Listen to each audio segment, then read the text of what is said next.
بسم اللہ الرحمن الرحیم۔ دنیا کا سب سے پہلا خونی غار۔ آپ تمام دوستوں نے حابیل اور قابیل کا قصہ تو پڑھا ہوگا، اور آپ کو یہ بھی معلوم ہوگا کہ دنیا کا سب سے پہلا انسانی قتل حضرت حابیل کا کیا گیا تھا۔ جس غار میں قابیل نے حضرت حابیل کو قتل کیا تھا وہ آج بھی موجودہ شام کے شہر دمشق میں موجود ہے۔ آئیے اس غار کے بارے میں مزید جانتے ہیں۔ شام کے شہر دمشق کے ایک سائڈ پر جبل قاسیون ہے۔ یہ پہاڑ یہودیت، عیسائیت اور اسلام تینوں مذاہب میں مقدس مانا جاتا ہے۔ حضرت حابیل اور قابیل کے درمیان لڑائی اسی پہاڑ پر ہوئی تھی۔ جبل قاسیون میں آج بھی وہ غار موجود ہے جس میں قابیل نے پتھر مار کر حضرت حابیل کو شہید کر دیا تھا۔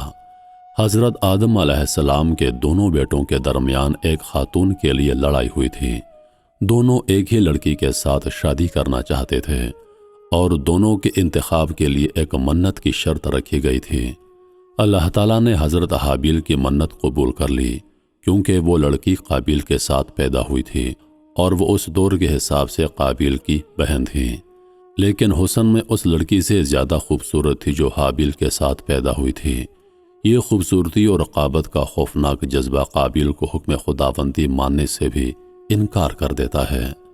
چنانچہ حضرت حابیل جب جبل قاسیون کے ایک غار میں آرام فرما رہے تھے تو قابیل آیا، پتھر اٹھایا اور حضرت حابیل کے سر پر دے مارا۔ آپ انتقال کر گئے۔ قابیل نے اس کے بعد حضرت حابیل کی لاش اٹھائی اور جبل قاسیون میں مارا مارا پھرنے لگا۔ کوے نے مدد کی، زمین کھود کر دوسرے کوے کو دفن کیا۔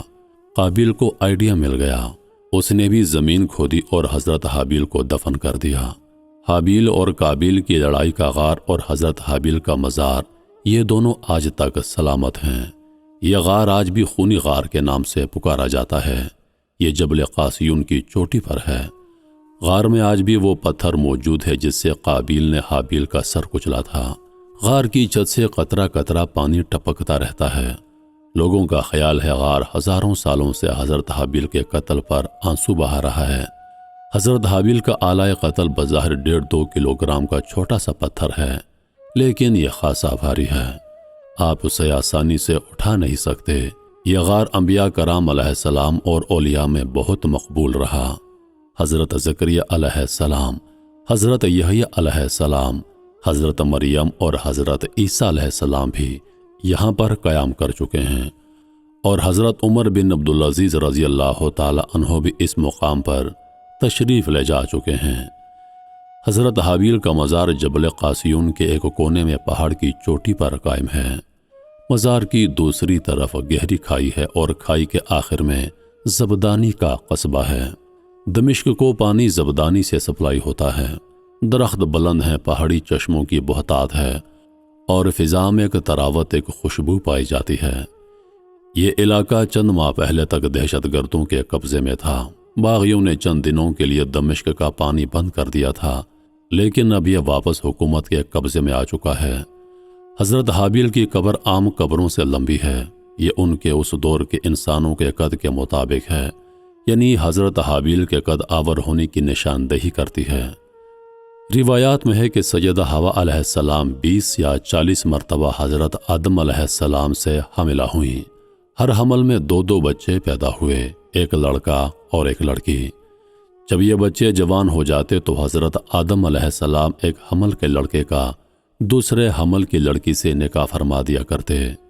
ایک تو یہ اللہ تعالیٰ کی طرف سے حکم تھا اور دوسرا یہ تھا کہ انسان صرف آدم علیہ السلام کی اولاد میں سے ہی تھے، کسی اور جن سے نہیں تھے، تو ایک دوسرے کے ساتھ نکاح کرنے کے علاوہ اور کوئی صورت نہ تھی۔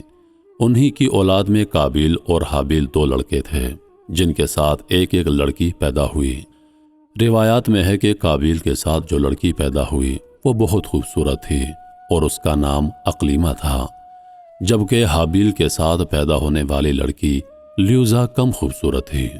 جب حضرت آدم علیہ السلام نے شرعی دستور کے مطابق قابیل کا نکاح لیوزا سے اور حابیل کا اقلیمہ سے کرنا چاہا تو قابیل اس پر راضی نہ ہوا اور مطالبہ کیا کہ میرا نکاح اقلیمہ کے ساتھ ہی کیا جائے۔ حضرت آدم علیہ السلام نے اس سے فرمایا، اقلیمہ تیرے ساتھ پیدا ہوئی ہے لہٰذا وہ تیری بہن ہے، اس کے ساتھ تیرا نکاح حلال نہیں۔ قابیل کہنے لگا یہ تو آپ کی رائے ہے، اللہ تعالیٰ نے یہ حکم نہیں دیا۔ اس پر حضرت آدم علیہ السلام نے فرمایا اگر تم یہ سمجھتے ہو کہ تم دونوں اپنی قربانی پیش کرو، جس کی قربانی قبول ہو گئی وہی اکلیمہ کا حقدار ہوگا۔ اس زمانے میں قربانی قبول ہونے کی علامت یہ ہوتی تھی کہ آسمان سے ایک آگ اتر کر اسے کھا جایا کرتی۔ قابیل کھیتی باڑی کا کام کرتا تھا اور حابیل بکریاں چراتے تھے۔ قابیل ہلکی قسم کی گندم کا ایک ڈھیر قربانی کے طور پر لایا، جبکہ حابیل نے رضائے الہی کے لیے ایک عمدہ قسم کی بکری قربانی کے لیے پیش کی۔ پھر گندم اور بکری کو پہاڑ پر رکھ دیا گیا۔ اس کے بعد حضرت آدم علیہ السلام نے دعا فرمائی تو آسمان سے آگ نازل ہوئی اور اس نے حابیل کی قربانی کو لے لیا اور قابیل کی گندم کو چھوڑ دیا۔ یوں حابیل کی قربانی قبول ہو گئی اور یہی اکلیمہ کے حقدار قرار پائے۔ حابیل کی قربانی قبول ہونے پر قابیل کے دل میں بغض اور حسد پیدا ہو گیا اور حضرت آدم علیہ السلام حج کے لیے مکہ تشریف لے گئے تو قابیل نے حابیل سے کہا میں تجھے قتل کر دوں گا۔ حابیل نے کہا کیوں؟ قابیل نے کہا اس لیے کہ تیری قربانی قبول ہو گئی اور میری قربانی قبول نہ ہوئی اور اس طرح تو اکلیمہ کا مستحق ٹھہرا، لیکن اس میں میری ذلت ہے۔ حابیل نے جواب دیا کہ اللہ تعالیٰ صرف ڈرنے والوں کی قربانی قبول فرماتا ہے۔ حابیل کے اس قول کا مطلب تھا کہ قربانی قبول کرنا اللہ تعالیٰ کا کام ہے، وہ متقی لوگوں کی قربانی قبول فرماتا ہے۔ تو متقی ہوتا تو تیری قربانی ضرور قبول ہوتی۔ اب اگر تیری قربانی قبول نہیں ہوئی تو یہ خود تیرے افعال کا نتیجہ ہے، اس میں میرا کیا قصور ہے؟ اگر تو مجھے قتل کرنے کے لیے میری طرف ہاتھ بڑھائے گا تو میں تجھے قتل کرنے کے لیے ایسا نہیں کروں گا، کیونکہ میں نہیں چاہتا کہ میری طرف سے ابتدا ہو، حالانکہ میں تجھ سے قوی اور توانا ہوں۔ یہ صرف اس لیے کہ میں اللہ تعالیٰ سے ڈرتا ہوں اور یہ چاہتا ہوں کہ میں گناہگار نہ بنوں، بلکہ میرے قتل کرنے کا گناہ اور تیرا سابقہ گناہ یعنی والد محترم کی نافرمانی، حسد اور خدائی فیصلے کو نہ ماننے کا سارا گناہ تیرے اوپر ہی پڑے۔ حابیل کی خوف خدا پر مشتمل اس تمام گفتگو کے بعد بھی قابیل اپنی شہوت کی تسکین کے لیے نفس امارہ کا شکار ہو کر اپنے بھائی کو قتل کرنے کے ارادے پر ڈٹا رہا اور بالآخر قابیل نے حابیل کو کسی طریقے سے قتل کر دیا اور یوں دنیا اور آخرت کا خسارہ اٹھایا۔ حابیل کو قتل کرنے کے بعد قابیل حیران و پریشان ہو گیا کہ اب اس لاش کو کیا کرے، کیونکہ اس وقت تک کوئی انسان مرا نہیں تھا۔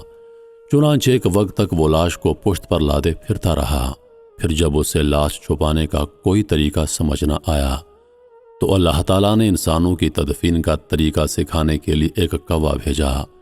ہوا یوں کہ دو کوے آپس میں لڑے، ان میں سے ایک نے دوسرے کو مار ڈالا۔ پھر زندہ کوے نے اپنی چونچ اور پنجوں سے زمین کو ریت کر گڑھا کھودا، اس میں مرے ہوئے کوے کو ڈال کر مٹی سے دبا دیا۔ کوے کا واقعہ دیکھ کر قابیل کو شرم آئی کہ مجھے اس کوے جتنی سمجھ بھی نہ آئی کہ اپنے بھائی کی لاش چھپا لیتا۔ پھر قابیل نے بھی زمین کھود کر حابیل کی لاش کو دفن کر دیا۔